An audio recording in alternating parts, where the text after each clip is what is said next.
Bangladesh Myanmar সীমান্তের নাফ নদী ওপারের রাখাইনের মংডু ও আখিয়াব নদী বন্দরের সঙ্গে বাণিজ্যিক কার্যক্রমের প্রধান করিডোর এপারে টেকনাফ স্থলবন্দর। এই বন্দর দিয়ে যেমন পণ্য আমদানি হয় তেমনি রপ্তানিও হয়, কিন্তু মিয়ানমারের সংঘাতময় পরিস্থিতিতে আমদানি রপ্তানি কার্যক্রম অনেক দিন ধরে স্থবির।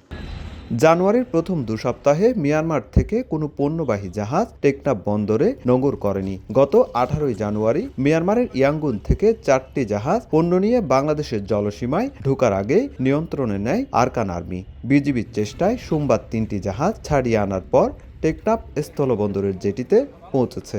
এখনও একটি পণ্যবাহী জাহাজ আরাকান আর্মির নিয়ন্ত্রণে রয়েছে। এ নিয়ে ব্যবসায়ীদের মাঝে স্বস্তি ফিরলেও আতঙ্ক এখনও কাটেনি। চেম্বার অব কমার্স বলছে, বাংলাদেশ মিয়ানমার সীমান্তে নাফ নদীতে এখন বাণিজ্যের মধ্যে ভাগ বসাতে চায় আরাকান আর্মি। মাঝে মধ্যে কিছু বোট আসছে পণ্য নিয়ে, সেক্ষেত্রেও সমস্যার সম্মুখীন হতে হচ্ছে। আরাকান আর্মিদেরকে ওইখানকার ব্যবসায়ীরা ম্যানেজ করে আসতে হচ্ছে। এটা একটা আমাদের জন্য বড় ধরনের একটা নেতিবাচক প্রভাব পড়েছে ব্যবসায়ীর ক্ষেত্রে।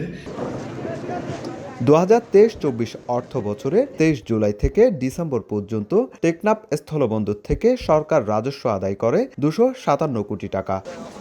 সুজাউদ্দিন রুবেল, সময় সংবাদ, কক্সবাজার।